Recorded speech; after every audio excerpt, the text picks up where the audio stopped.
Gopi Janavalabha Giri Govardhan Yashoda Nandana Braja Jana Ranjana Yashoda Nandana Braja Jana Ranjana Yamuna Tira Vanachari Yamuna Tira Vanachari. Granted Srimad Bhagavatam Ki Jai, founder Acharya Viskan's Divine Grace, Srila A.C. Bhaktivedanta Swami Prabhupada Ki Jai. Om Namo Bhagavate Vasudevaya. Om Namo Bhagavate Vasudevaya. Om Namo Bhagavate Vasudevaya. So today we're reading Canto 10, Chapter 87, and Text 37. This is the prayers of the personified Vedas. And they say, this universe did not exist prior to its creation and will no longer exist after its annihilation. We conclude that in the interim, it is nothing more than a manifestation imagined to be visible within you, this to Krishna, whose spiritual enjoyment never changes. We liken this universe to the transformation of various material substances into diverse forms. Certainly those who believe that this figment of the imagination is substantially real are less intelligent. Purport, it says, having thus defeated all attempts of the ritualists to prove the substantial reality of material creation, the personified Vedas now present positive evidence to the contrary, that this world is unreal in that it is temporary. Before the creation of the universe and after its dissolution, only the spiritual reality of the Supreme Lord, along with his abode and entourage, continued to exist. The Shrutis confirm this, Atmava Idam Eka Avagra Asit. Prior to the creation of this universe, only the self existed. That's from the Aitareya Upanishad. Nasad Asin Nosad Asit Tadanim. At that time, neither the subtle nor the gross aspects of matter were present. That's from the Rig Veda. One can understand the relativity of creation by an analogy. When basic materials like clay and metal are processed and shaped into various products, the created objects exist separately from the clay and metal only in name and form. The basic substance remains unchanged. Similarly, when the energies of the Supreme Lord are transformed into the known things of this world, these things exist separately from him only in name and form. In the Chandogya Upanishad, the sage Uddalaka explains a similar analogy to his son, Yata Samay Kena Mritipindena Sarvam Rin Mayam Vikinatam Shad Vacharambanam Vikaro Namadhyayam Vitakate Eva Satyam. For example, my dear boy, by understanding a single lump of clay, one can understand everything made from clay. The existence of transformed products is only a creation of language, a matter of assigning designations. The clay alone is real. In conclusion, there is no convincing evidence that the things of this world are eternal or substantial, while there is overwhelming evidence that they are temporary and conditioned by false designations. Therefore, only the ignorant can take the imaginary permutations of matter to be real. Srila Sridhar Swami says, Makurta Kundala Kankana Kinkani Parinatam Kanakam Paramartata Mahadakam Kritika Pramakantata Naraharena Param Paramartata. Transformations of gold, such as crowns, earrings, bangles, and ankle bells, are not ultimately separate from gold itself. Similarly, the material elements headed by Mahat, the Mahat, false ego, and ether are not ultimately separate from Lord Narahari. Om Agyanatimirandasya Ginanjana Shalakaya Chakshuramilitam Jena Tasmai Shri Gurave Namaha. So, yeah, so in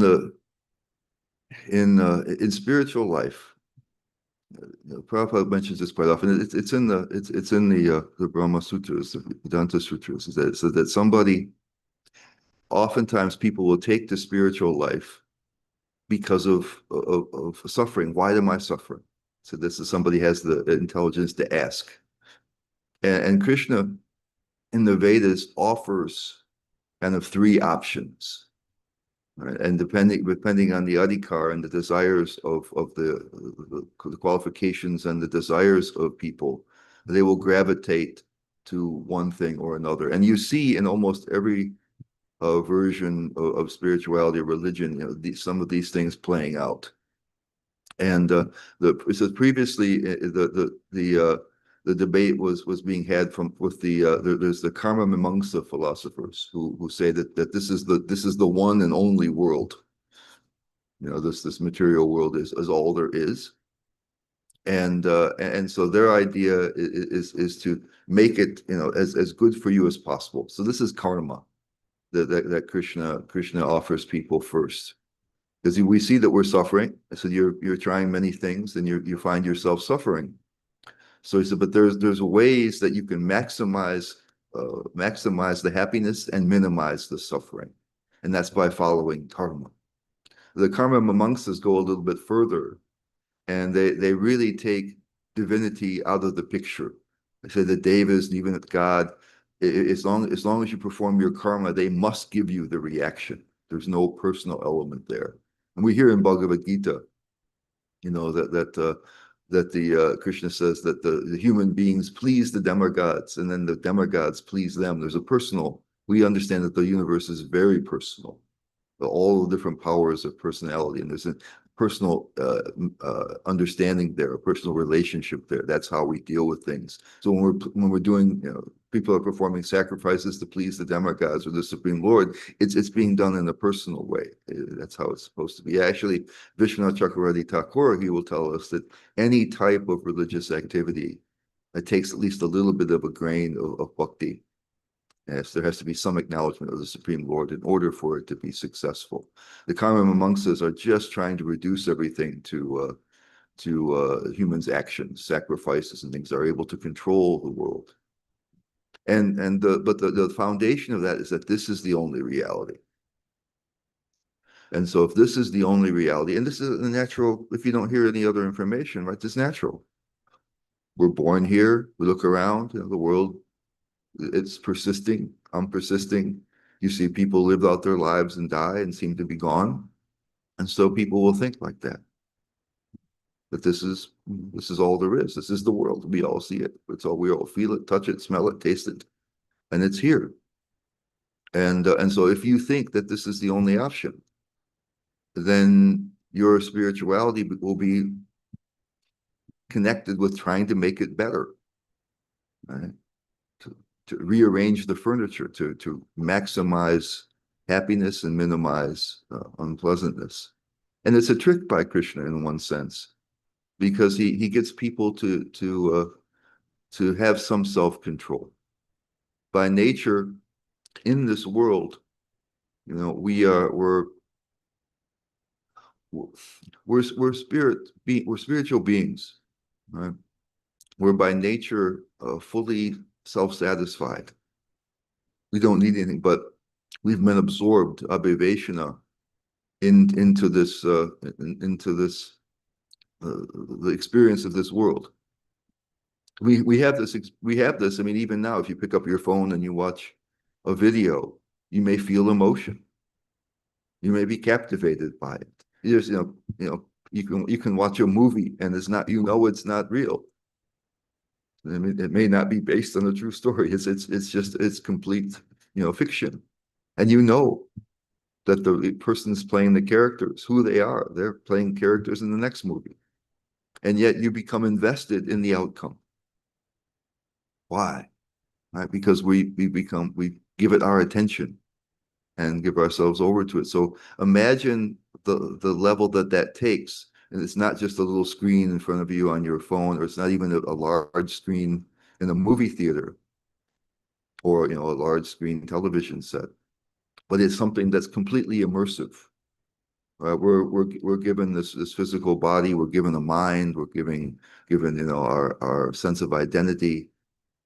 We're given, it happens, it's 360 degrees, it happens day after day after day. It's fully immersive inside and outside. And so the soul gets captivated in that and discovers right? That some things seem to be a little more pleasant and some things more unpleasant. And so that becomes a big deal, how to maximize the pleasant things and minimize the bad things. And we see uh, that without some kind of level of discipline, there's a tendency to want to cheat, to get whatever you can, however you can. It's just, that's it. Arjuna talks about this in Bhagavad Gita, the third chapter. He asks Krishna, why do we do things that we don't want to do, that are inappropriate, as if we're being forced, balavat, as if we're forced to do it. And Krishna says this is karma. This is material desire, and it has this great power when we're fully immersed in this. It's kind of I mean, it's real, but it's kind of a virtual reality. It's a extraneous thing. The body is extraneous, and the mind is extraneous. And when we're in there, we forget who we are. We forget our spiritual nature, just like when you're sitting in a movie theater and you're all caught up in the movie and you're forgetting, you're feeling emotions that really aren't connected with you. You're feeling fear or joy that's not really connected with you. You forget who you are. Here, this forgetfulness is much more profound, and therefore you become connected only with, the very, it's physical sensations, it's thoughts, whether pleasant or unpleasant. There's understandings that may be pleasant or unpleasant, and there's matters of the ego, your self-esteem. These things are the sources of your happinesses and distress, attachments and aversions. You become very, very absorbed in that and forget who you are. And so when that happens, it can become it's a desperate situation to try to find some satisfaction, some connection. And there's a tendency, to do whatever is necessary, not to act in ethical ways, but to cheat. And that causes, bad karma. So Krishna, through karma, he says, okay, you follow dharma. Okay, you do things the right way, and you will get even more pleasant things from your activities than you would if you cheated, and you won't get the bad karma. You won't suffer. And so he gets people to have some kind of integrity, bring integrity into their lives instead of, doing the natural, which is to go further and further into, into a lack of any kind of, coherent activity, just doing whatever it takes, to get. If somebody, it moves you into the mode of ignorance, basically. Somebody who has deep addictions, that's it. You just have to fulfill the addiction. Nothing else matters. So this is the tendency for people when because of this, the emptiness that comes from projecting oneself into this world and not having the internal self-satisfaction working any longer. And so then one kind of spirals down into this lack of any kind of control, lack of any kind of motivation. Eventually, a depression happens. So Krishna gives people this way out. The problem with that, of course, is that the world continues on, lifetimes continue on, and you're faced with that same choice each time, to do things ethically or not. And it says you reap the rewards of your karma and then come back to the same place and start over again. And so people who have a deeper insight to it say, oh, this is all a scam. This whole world has nothing to offer, nothing whatsoever to offer, because whatever happiness you get is only temporary. And even then the suffering isn't gone. And the deepest part of suffering, the fact that you're part of this artificial type of existence, is not removed. And so this is somebody who has a little more of goodness and jnana. And so the idea is that it's just a scam. We need to it has no value, no use whatsoever. Right. And so then you have jnana vairagya, the cultivation of knowledge and renunciation, people who just want to get out of it. So there's those who see it as 100% real and the only thing there is, the only option, right? And then there's those who see it as just a fraud. a complete fraud. And you know, if they follow the Advaita Vedanta philosophy, they'll say it's an illusion, right? It doesn't have any real existence. So it's completely a fantasy. Or at least those who say it has no value whatsoever, even if it has some level of existence, has no value whatsoever. And we just need to exit. And so the idea is to understand the meaningless of it, understanding the futility of it, and then withdrawing ourselves, the vairagya, the renunciation, just so we don't interact with it any longer, and the spirit can leave this dimension. And usually that means merging into the Brahman, the eternal light. Okay. So one is an extreme attachment, being overly attached to this world, that's karma, and being really completely averse to it is the mentality between jnana. One thinks that this is great. I mean, this is all there is anyway, and there's opportunities here. Let's try to maximize those opportunities. I mean, we have no other choice. The Jnani say this is all bad choices. It has no value. It's just a scam. We need to get out of it. And so uh, the thing for us who are devotees, who understand, have some knowledge of the path of bhakti, we don't see things in either of those two extreme ways. Because it's true that this is not an eternal reality. Right? It says that the Advaita Vedanta people say that it's a vivartavad, it's simply an illusion, and what our philosophy is a parinamavad. It says that the Lord's energy undergoes transformations and makes these temporary worlds, but they're real. Right? This is Prabhupada will say over and over again that it's not an illusion. It's actually the Lord's energy. It's not eternal. The energy is eternal, but the forms are not.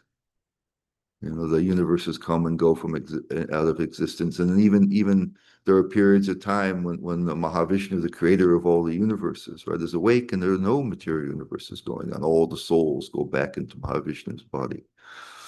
So it's real, but it's not so substantial. It's not eternal. It's not the place for us. Right? At the same time, it can't be said to not have any value.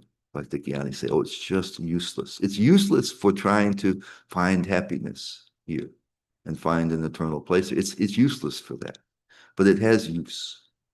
And so I think we can take a few minutes and look at the advantages of the material world. The first one that all devotees will tell you, right, is that there's a chance here to help people. This is the Lord comes to this universe, comes to this world. We have Krishna came, and then Lord Chaitanya comes in order to help people to attain connection with Krishna, attain love of God, and eventually go to the spiritual world, which is fully real.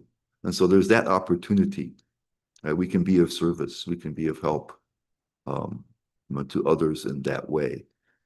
We see Krishna comes, and we see in Srila Prabhupada, there was one of the early lectures he gave in 26th Second Avenue, where he was saying how he misses Vrindavan, that he was living in Vrindavan very happily, and now he really has to undergo a lot of difficulty. He's undergoing a lot of difficulty in doing what he was trying to do, and trying to bring Krishna consciousness to people who had no idea. And there was it was not a very good part of a big city, not a particularly nice environment. And he was saying how much how much trouble he was having to face in order to do this.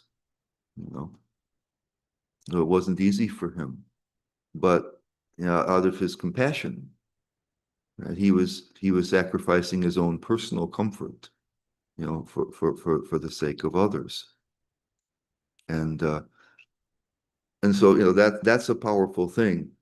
The other thing is that if we understand that and related thing, because if we people in many ways, with maybe not be completely fair, but it's natural, will judge the quality of the path and the teachings by the behavior and attitudes of those who claim to be practitioners. And so it's, we can benefit somebody simply by giving them, give them a book. We can give them the Hare Krishna mantra, and those things are beautiful gifts. You know. But in some ways, people will look at us and say, okay, they're following this, they're doing this. What do they look like? And do I want to be like that? That's part of it. So there's also a part of us that if we want to be of help, we have to help ourselves also. We have to, see what we can do to become more Krishna conscious and to develop more of the qualities that the Vaishnavas have. So an interesting characteristic of love, and this is the premise we have in bhakti, is that existence really is for love. That's Krishna's fullest self-realization of himself, is this is prema, this great love. Uh, Krishna has prema, and the devotees have prema, and Krishna is absorbed in that for eternity, and it's ever expanding and growing, you know. And one of the characteristics of love, and even of prema, and it's interesting, you see it in the Leela, is that love embraces imperfections, right? And you see that with Krishna in his Leela, both Krishna's Leela and Lord Chaitanya's Leela. When Krishna is a child, and also when Lord Chaitanya is a child, right? They're naughty. They're really naughty. It says, Krishna was not only, sneaking into people's houses and stealing butter, right? But said he was, passing urine and stool on the floor, and he would pinch the babies and make them cry. And Lord Chaitanya was tormenting people, and in the Ganga. The Brahmins were trying to worship the Shalagram Shila, and he would sit on the seat of the Shalagram Shila. He would do many different things to give them trouble. And he was naughty. And even as a youth, right, he was he would always challenge the devotees, to debate about logic and things. He was very brash and very proud. People thought, God, the devotees thought, if only somebody like this, could become a devotee and lose all these terrible qualities, because he was so brilliant, but people loved him. You see that with Radharani, right? When she, even in the last verse of the Shastakam, she says that you can you can embrace me or trample me under your feet. I'm at your feet. You can trample me, or you can raise me up and embrace me. You can, mortally wound me, break my heart by not being present, because you're, somebody who goes with other women. But she says, the Lord of you, and only you are the Lord of my life, no matter what. And so love, embraces, sometimes even, some strong negativities. And that's the basis of that, kind of the I would say the precursor and a very essential component of love, because of that, is compassion. And so when Krishna comes to us, and here in this age of Kali, says we do not bring anything to the table. Like really, even karma, following certain dharmas, are not possible for most people, because it takes a certain level of discipline. It takes self-control that we don't have. So it says in the age of Kali, people don't have any good qualities. And this is why this is the path of mercy, of kripa and compassion. And so Lord Chaitanya, usually in the form of his devotees, come and approach everybody, regardless. There's no qualification. Right? And in fact, the gift that they're giving, this Krishna Prema, there is no qualification for it. It's a gift. Love spreads love. Bhakti spreads bhakti. And so it's given to people, despite their qualities, despite our qualities. We receive it despite our qualities, not because of them. And in fact, it's so precious that there's no qualities that can deserve it. And so how does it happen? So here in this world, there are so many difficulties and so many trouble. People are, we are troublesome as persons, and other people are troublesome as persons. And so there is an opportunity here for us to develop this a deep kind of compassion. And has to start with our appreciation of the compassion that Krishna is showing us. That here we are, stuck in this temporary world with really not bringing nothing to the table. And Krishna comes, or his devotees come and say, here's the Hare Krishna mantra. Krishna himself. This is Krishna himself. It's filled with all of his energies. It's him. It says, here, take me. And by the power of the name, you can have, there's prema, there's this divine love in that mantra. You can have that. But it's a gift, it's a free gift, it's given to you, without, it's causeless. It says there's nothing that can compel it, and there's no situation that makes it impossible. There's no disqualification. There's no qualification, no disqualification. It's just given out of love. And so well, how can that be?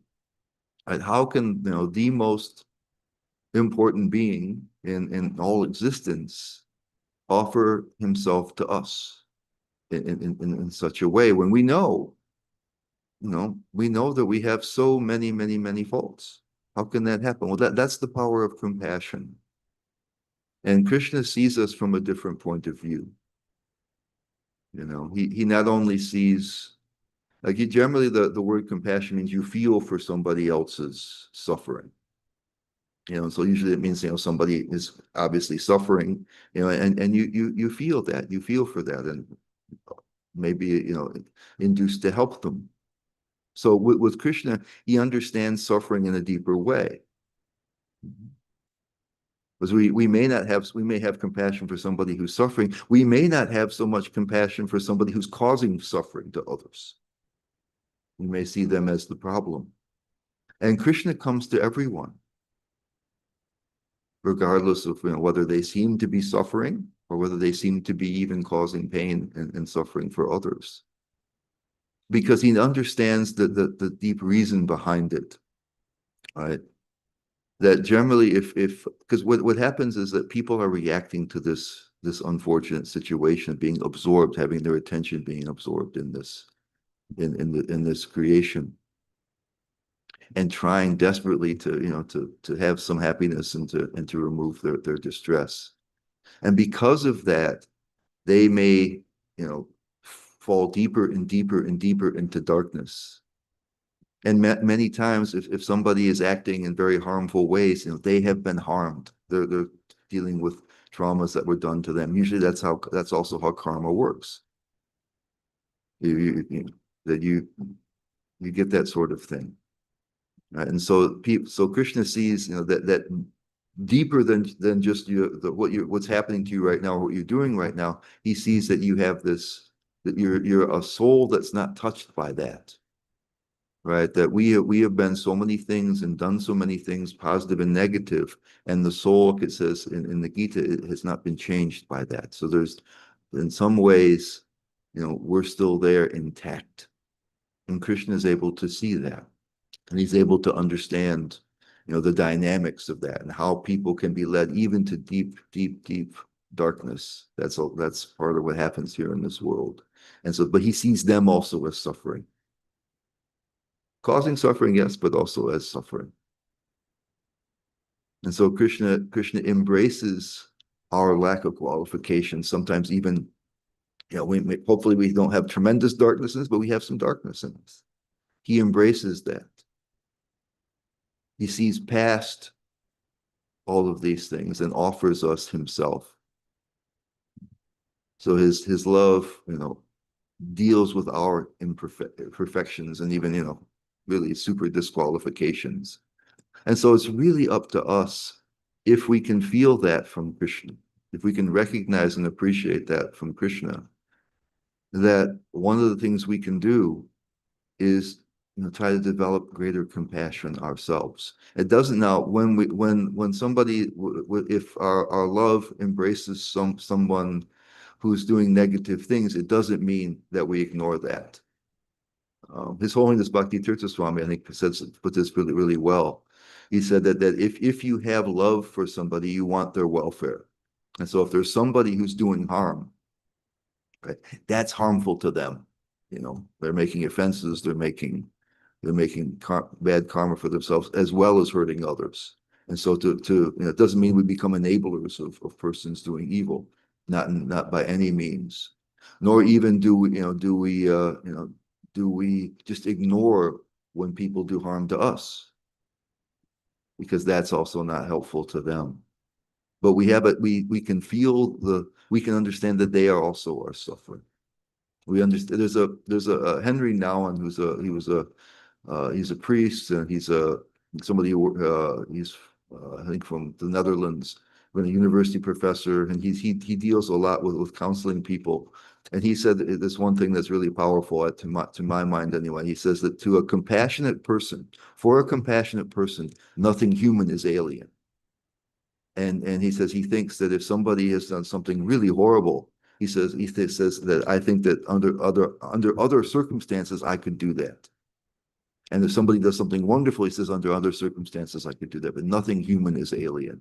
So Krishna sees it with that. He understands these are the possible ways that that souls, deal with this world, deal with this problem of being lost in this world and having no connection with their inner satisfaction, no connection poor connections with one another, that this is possible. It's not happy, but it's possible. And so there's that, and so he feels for them without wanting to enable the darkness. So somehow or other, if we can embrace the compassion that Krishna has for us, we may wonder, how can Krishna care for us in our present condition? How can this be really true? Don't I have to first become something wonderful myself? How can Krishna embrace me as I am now? And that's because of that deep compassion. And if we can, feel that, it's possible for us to extend that more slowly, bit by bit, to others. Okay, so out of time. So anyway, compassion and the ability to extend love, where it's where things are difficult, and embrace imperfections is something that's really built into this world. We have great facility for being able to do that, and it's done on the basis of Krishna's compassion. So the good qualities that devotees have, the spiritual qualities, are always connected with Krishna, and so we try to see things more from that point of view. All right, so thank you, Hare Krishna.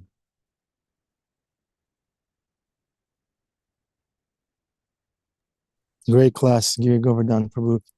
What if someone is compassionate without being a devotee necessarily? Never heard about Krishna, but is trying to help animals, feeding the homeless without being a devotee. Is that mundane? Is that useless? I mean, it's never useless, right? It's always good. It's interesting. Prabhupada will talk. He quotes that verse many times. About how the devotees develop all the good qualities of the devas. Jiva Goswami says that it really means, all developing all the qualities of, or at least most of the qualities of Krishna. And then Prabhupada says the non-devotees don't have any good qualities. And the verse says that people are on the manarata, the mental platform. And so I think there's a question of depth and a question of breadth, depth and breadth.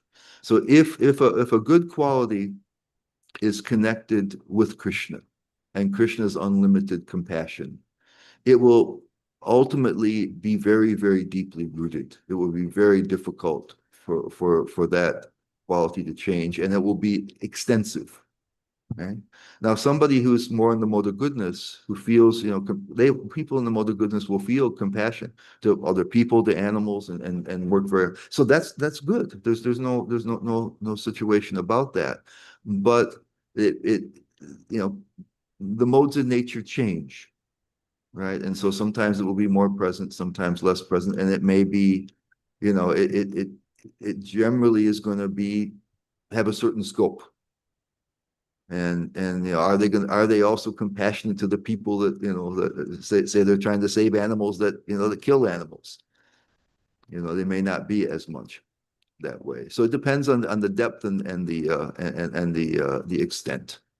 But it's always valuable, you know. So I think Prabhupada just states a little bit heavy that people have no good qualities, but they don't. It usually doesn't have the depth and it doesn't have the scope.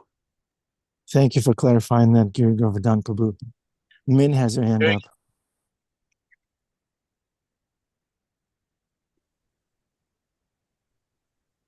Thank you so much for class. It was really touching, the way you spoke about compassion.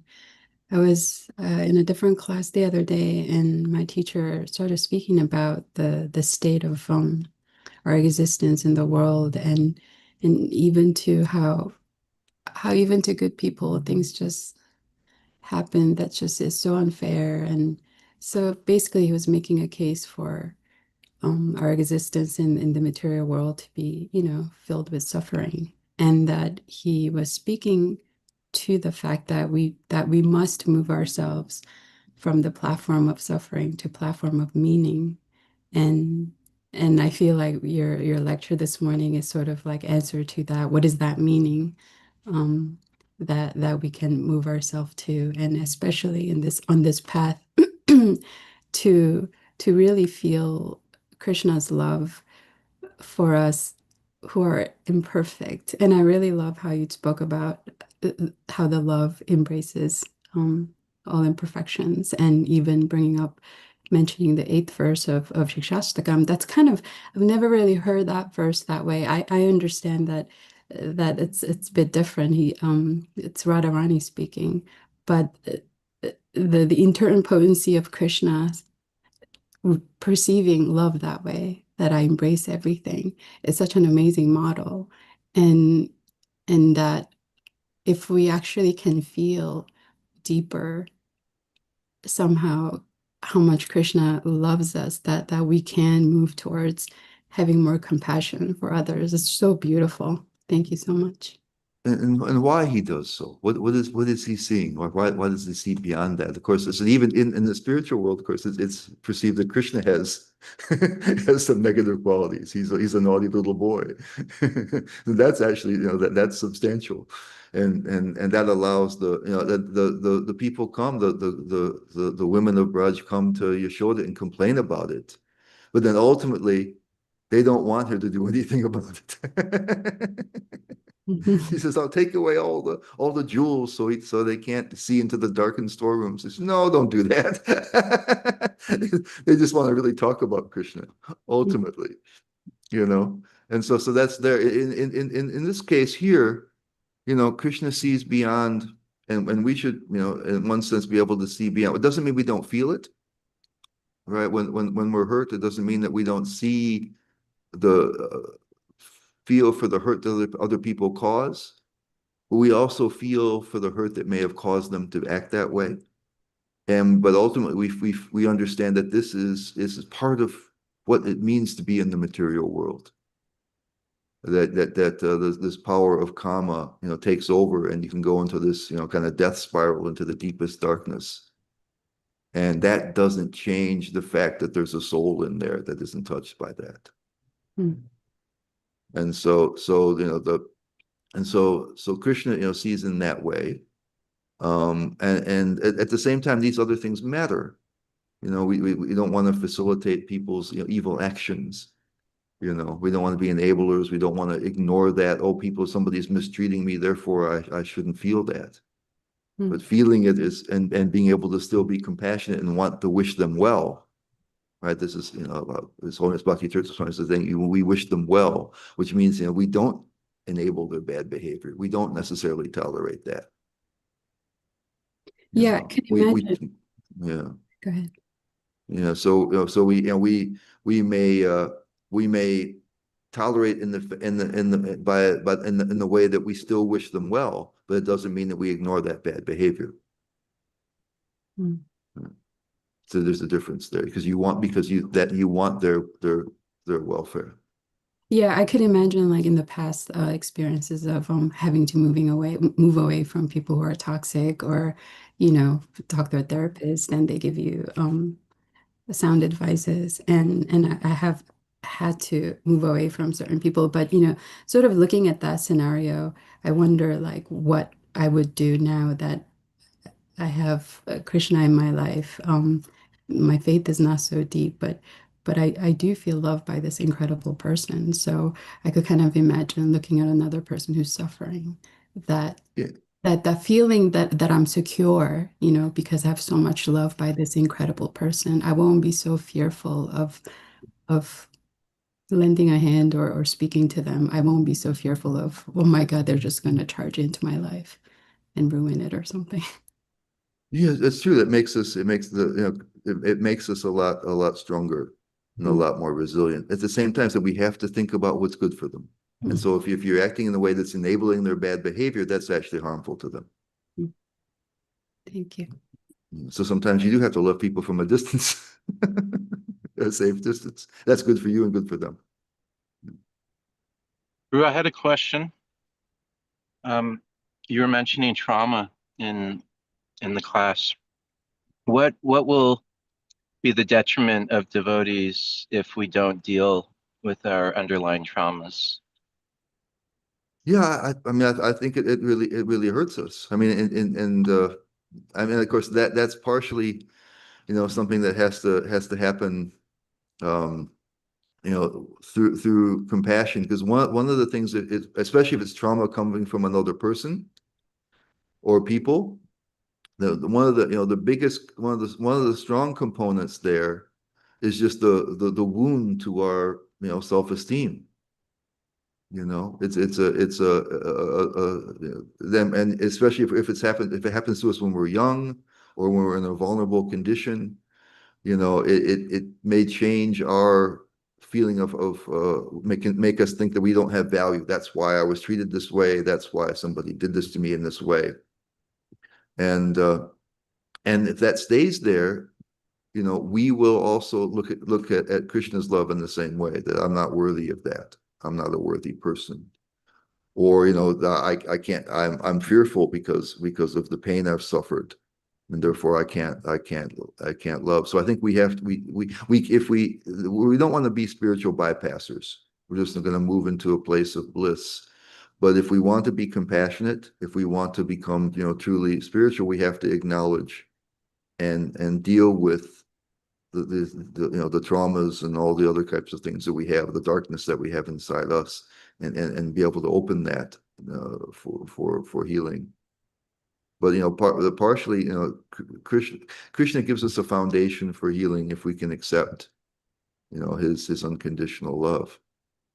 And there may be other things that you have to go through as well. But I don't think we don't want to escape. We're not looking to dissociate and to spiritual bypass. We want to become integrated, and we want to bring the whole of our experience to our devotional service, and that makes us rich and vibrant, and allows our love to really develop. So yeah, we shouldn't just try to, okay, now that was Maya, now I'm past that, because are we? Are we really? We have to know what is our situation. So anyway, we do have to address that. Thank Thank you, you. Giri Govardhan Prabhu. Darshan time, dear devotees. Turn on your cameras if you can. Giri Govardhan Prabhu, can you stay for the afterglow? Gail has her hand up. Thank you.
The only way by which we can obtain pure devotional service. I bow down to his lotus feet and pray all grace. By his grace, one pronunciation and the famous mercy of Krishna. One only wishes to have the conscious spirit words and deeds from his lotus feet. Attachment to his lotus feet is perfection, and fills all desires. He opens my dark and eyes and fills my heart. Thank you. Here's my ultimate devotion. On him, ecstatic practice, and by him ignorance is destroyed. Will the scriptures sing in his character? Our spiritual master is the ocean of mercy, the friend of the poor and the Lord master of the devotees. Oh, master, be merciful to us, and give us the shade of your lotus feet. May your fingers spread all over the three worlds. We take shelter from your feet. Srila Prabhupada ki. Jai Srila Prabhupada. Thank you, Temple Room.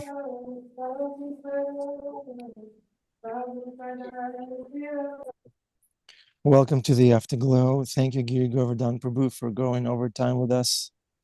We have Gail, followed by Krishna Kumari. Hare Krishna, Prabhu. Hare Krishna, everybody.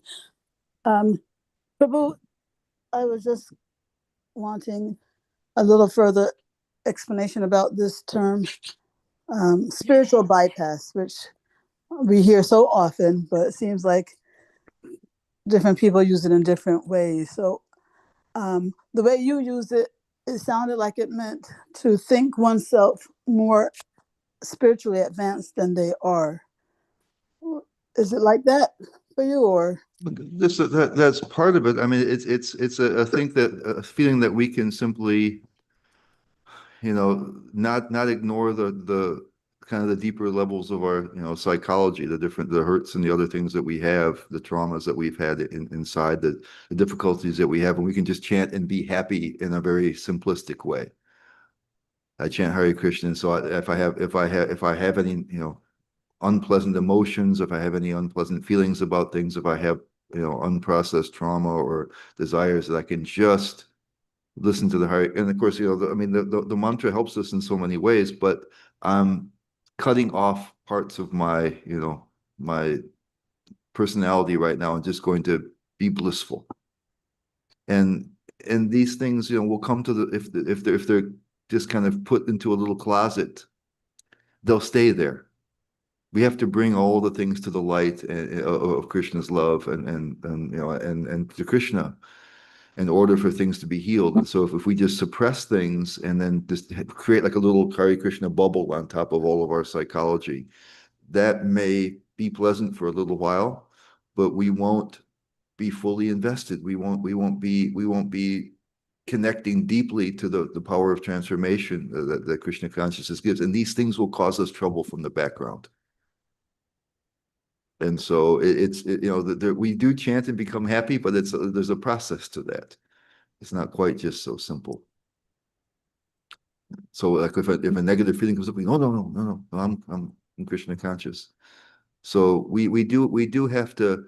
Krishna's compassion embraces our faults and all our things, and our connection with Krishna has to begin to be. We have to become whole in some way. Some things will, through the power of Krishna consciousness, things that aren't so deeply rooted will go pretty easily. It's true. There's a transformation that happens, but there are things that says that Vishnu Chakravarti Thakur, he defines the term karmashayan. There's in the fifth canto, in the fifth canto, Prahlad Maharaj he prays to the Shringadev to remove the karmashayan from his heart, to use his thunderbolt-like claws and teeth, and these karmashayans, Vishnu Chakravarti Thakur says, are impressions of karma that are made on our ego, our false ego, or the ahankara.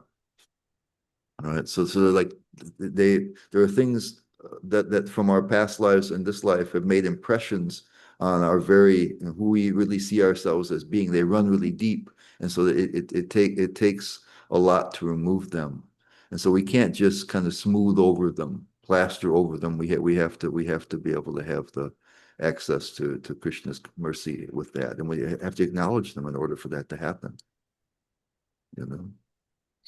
Hi, Krishna Prabhu. Sorry, but my battery died a little bit into the explanation. But I still have this question though.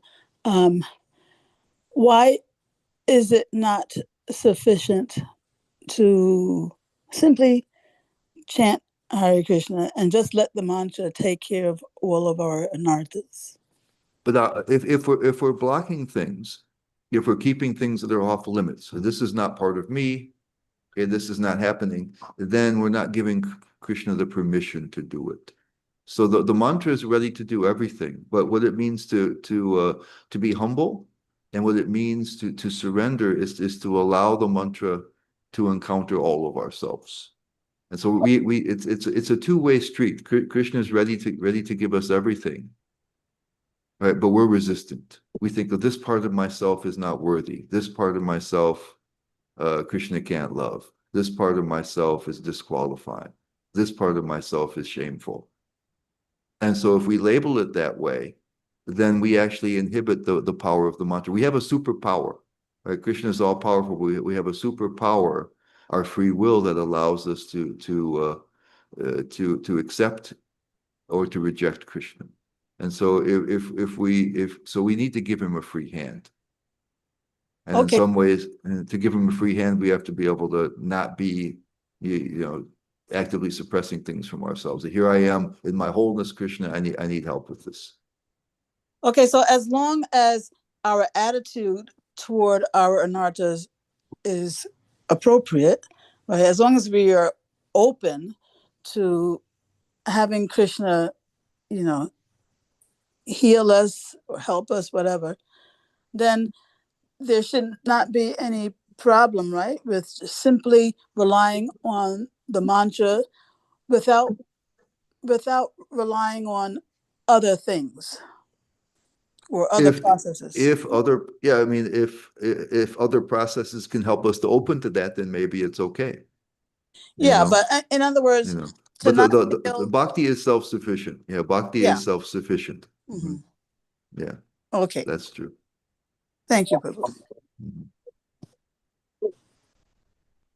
One of the things, sorry to interrupt, one of the things Mahatma Prabhu in his humility course talks about is if we don't work through a lot of things, we can try to be humble, but it's a false humility because there's something behind that that is not worked through. It's some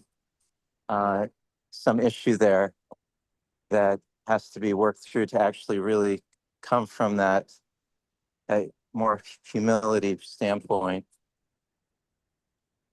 Yeah, I think many times that makes us artificially passive, right? We think being humble means we're passive to everything, right? And so if I'm being mistreated or have been mistreated in some ways, then I just let that go.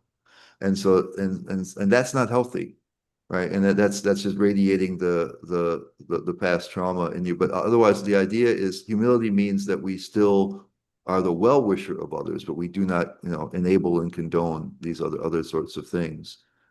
And so, we have to open ourselves and let Krishna in. And so if I have like a two-tiered system, here's my devotional self and here's all the other parts, and I'm only interacting with Krishna on the devotional part, that's where Krishna stays. Krishna, you can't go down there. You can't help me down there. So it's true. We'll be artificial. Love embraces everything. We have to, connect with Krishna wholly at some point, not just partially. Yeah, thank you. That was important. You said. Thank you for your wonderful points. He also said in that humility course, he also says humility is coming from where we actually are, being who we actually are. Yeah, I guess that's basically what I was trying to say, right? That's our devotion also comes from that place, who we are right now. I mean, we understand that we're ultimately spirit souls, but we're we're not on that level yet. So we bring who we are right now fully to the table. Both our good qualities and our faults. We bring that whole thing to Krishna. And we're honest about what is our level of faith, what is our level of all these things. We don't artificially. I really think the devotion comes more is meant to come more from the inside out than the outside in. So sometimes we're told that we're supposed to think this way, feel this way, act this way, and we kind of and have these qualities. And we kind of paste them on from the outside, and it's disconnected from in some ways disconnected from the real us, at least the real present us. And I don't think that can work and isn't helpful. I think we really have to build these qualities from the inside out.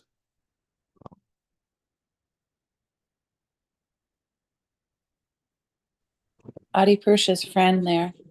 Go. Oh, hello.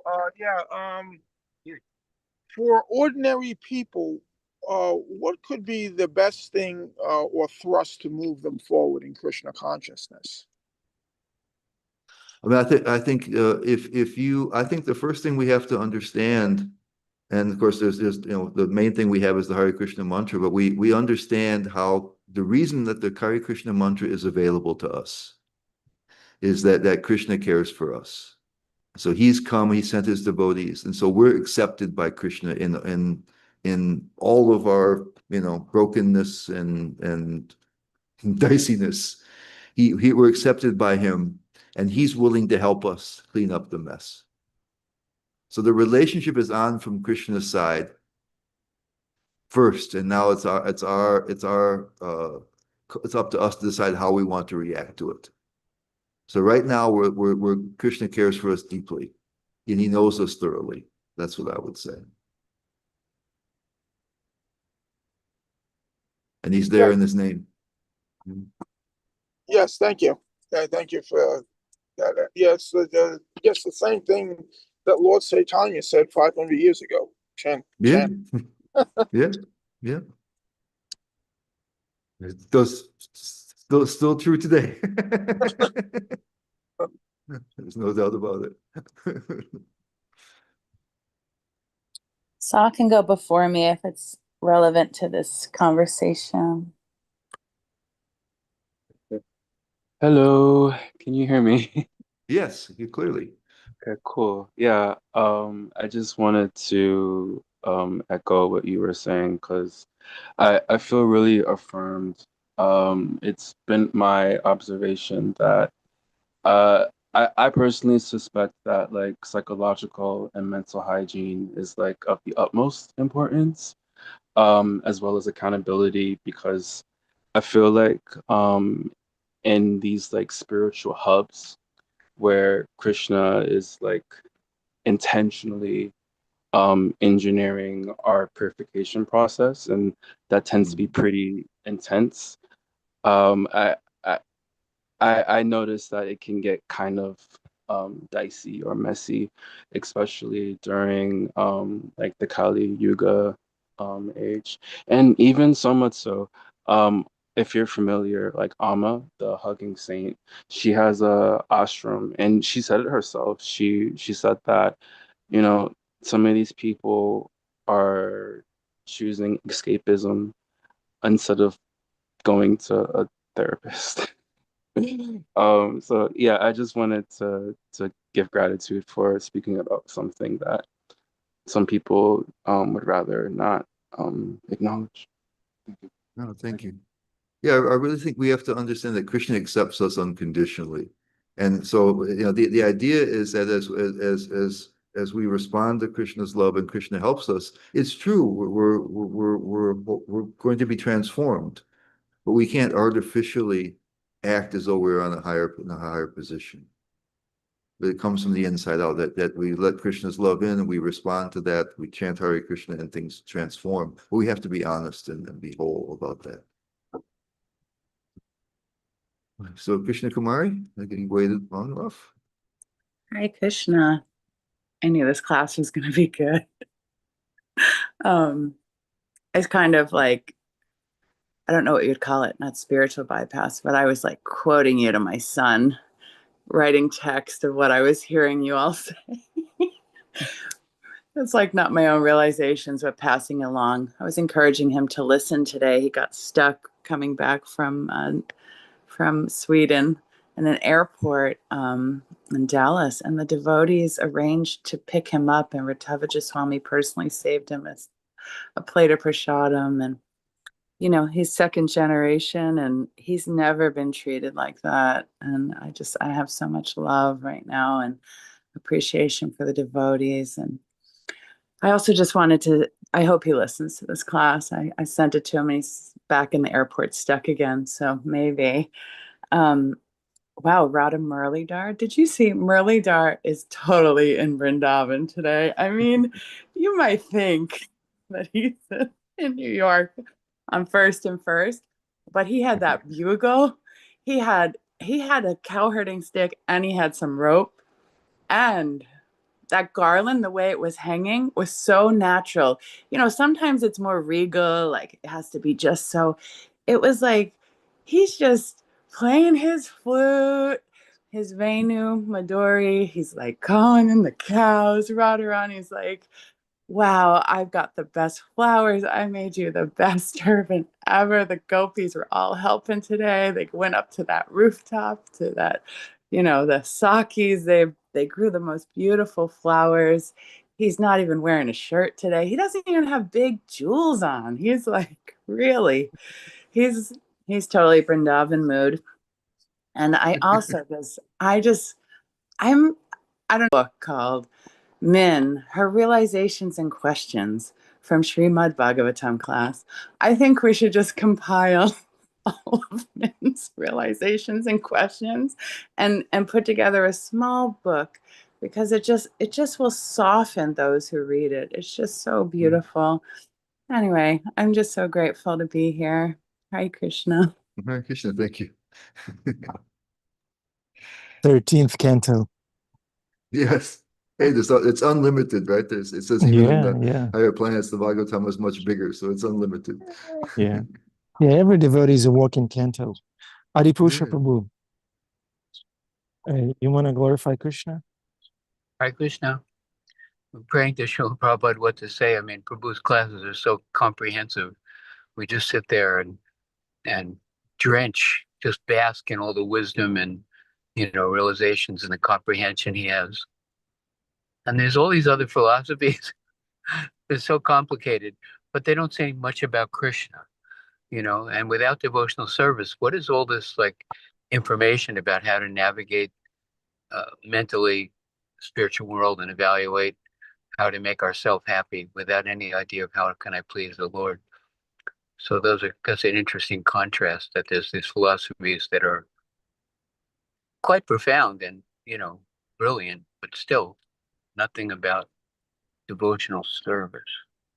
And it's just about me and how I can be happy. Yesterday I was finished chanting 2 hours, then I chanted Gayatri, and then I felt like Krishna was saying, why don't you just sit quietly and just see what I have to say? I tried to just sit there quietly and see what Krishna had to say, because I've got a lot of situations that are bubbling up in our service and seeming obstacles and complications.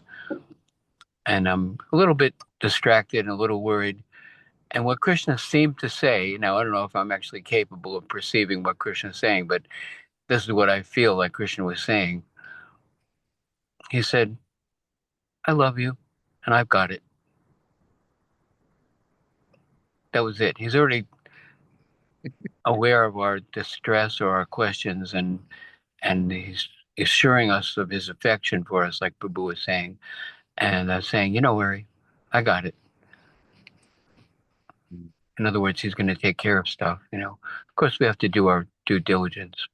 Anyway, just a brief share. All glories to Prabhupada. Hare Krishna. Awesome. I guess that's really all we need to know, too, isn't it? That's beautiful. Knowing it is one thing. Remembering it is something else. That is a bigger I have challenge. schizophrenia. I go back and forth like everything's cool. Krishna, no. Krishna, it's okay. Oh no. The mind is like Dhanadhar Maharaj says that the problems start here and end there. Everything's going on perfectly, but my mind likes it or doesn't like it, or creates unnecessary worry, which doesn't help the situation. Or we can be aware, concerned, diligent, but we don't have to be, in the grips of like anxiety and worry, which is really unnecessary, ridiculous, insane, and even offensive, because Krishna knows what he's doing. Thank you.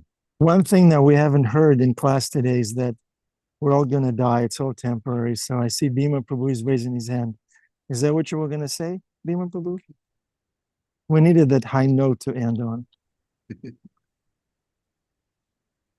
The high note is looking at Ram's face and realize that Krishna, when he does his work, everything's perfect. You can see that in the face of a baby.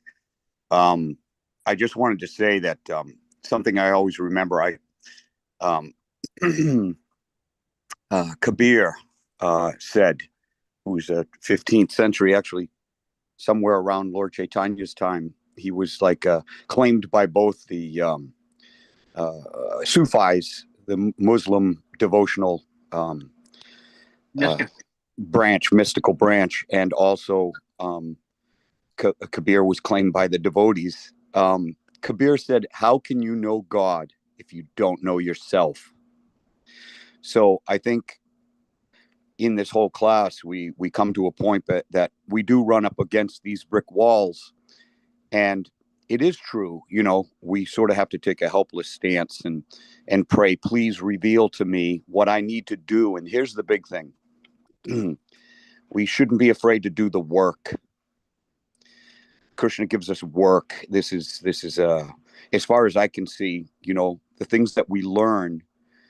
But Arjuna was given the Bhagavad Gita, but then Arjuna was told to fight. He had to do the work, and he also had to go through probably the greatest pain that a devotee can, or any person's soul can go through, which is the loss of their child, Abhimanyu, on the battlefield. So Krishna always says, like, listen, this world is going to be full of troubles, and I'm going to send you right into the middle of it. And you have to bulwark yourself with, understand that your courage and your strength. Krishna says, I am the strength of the strong. I am knowledge, remembrance, and forgetfulness. That part of knowing oneself is that oneself is directly tied to Krishna, and that at all times Krishna is working with you. Lord Chaitanya, treat me roughly by your embrace. Why does Krishna go away? Why does, in the Western tradition, why does Krishna put a saint in the dark night of the soul? Why does he remove himself? Do you just flail about with your doubt, or do you increase your faith, which would be, vipralamba? It just gets greater and greater, even if the feeling of so-called bliss or surety of Krishna being in our lives and in our heart, and just like, Krishna's got it under control. We're not always going to feel that, because what happens is that Krishna turns up the heat even more. He allows things to happen that, take a look at Srila Prabhupada. Look at that miracle, coming over here all alone and in the Bowery alone. And then the next thing you know, he has 108 temples all over the world. Prabhupada had to go through some stuff, and he never lost his faith. But it doesn't mean that you won't be, sorry to say, here we go, Ananda Bihar, you wanted it. It doesn't mean we won't be whipped in 23 marketplaces. You know what I mean? Here it comes. We should pray to be whipped in 23 marketplaces, because that's only going to make you deeper, tougher, stronger, more courageous, more dependent, and yet more responsible. We want an easy life. Krishna Kumari talks about, how beautiful the deities are, and this is the nectar. But then there's also the nectar that a warrior or an athlete goes through, which is that discipline to go up against progressive resistance. Radhanath Maharaj always says that once you can lift 50 pounds, there's no use lifting 50 pounds. Well, I'm going to give you now to go. You got to go up to 75, and then when you conquer that, the soul has that same sort of progressive resistance.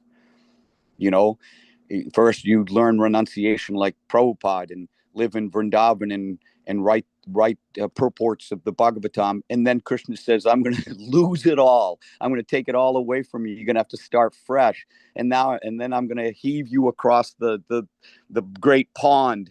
And instead of being in Vrindavan, India, surrounded by devotees and beautiful deities and remembrances of Krishna, I'm going to throw you in hell.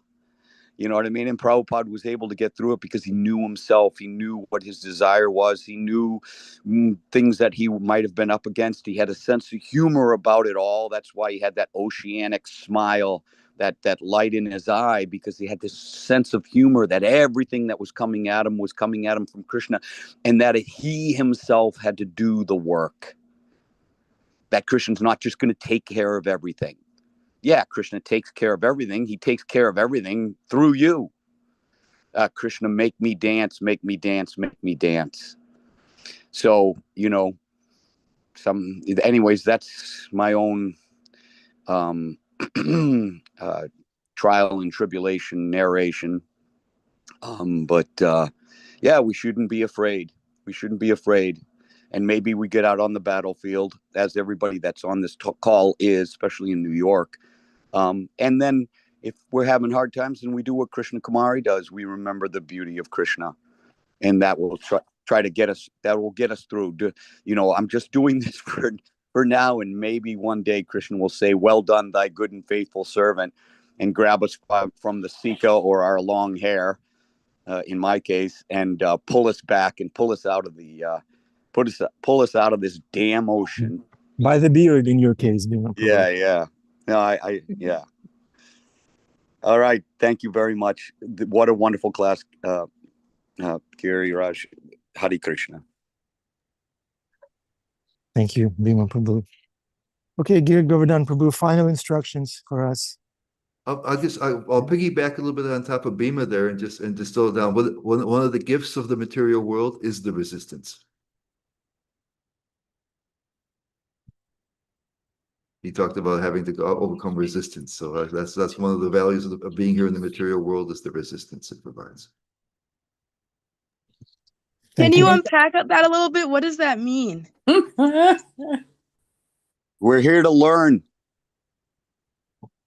Yeah, it's in order to develop profound love, right? We always can't be just everything be superficial, right? You talk about having people being fair weather friends, right? So we're meant not to be fair weather devotees if our love and devotion is meant to grow. So we have to deal with the Morning. resistance that the material world gives us. Thank Thank you. you. And thank you so much for your class, Giri Govardhan Prabhu. So beautiful, so inspiring, so enlivening. Thank you so much. Thank you. You're like, come on. Thank you, Prabhus and Prabhujinis. We need a finisher. How about Greg? Greg, are you around? Greg, Lily, Otio? Anybody? Do you like playing in the water? Devaki Priti, please recite the mantra. That'll be it for today. Devaki Priti. Hare Krishna, everyone. Hare Krishna, Krishna Krishna, Hare Hare, Hare Ram, Ram Ram, Hare Hare. Thank you. Perfect. Hey, Haribol. Giri Govardhan Prabhu Ki Jai. Srila Prabhupada Ki Jai.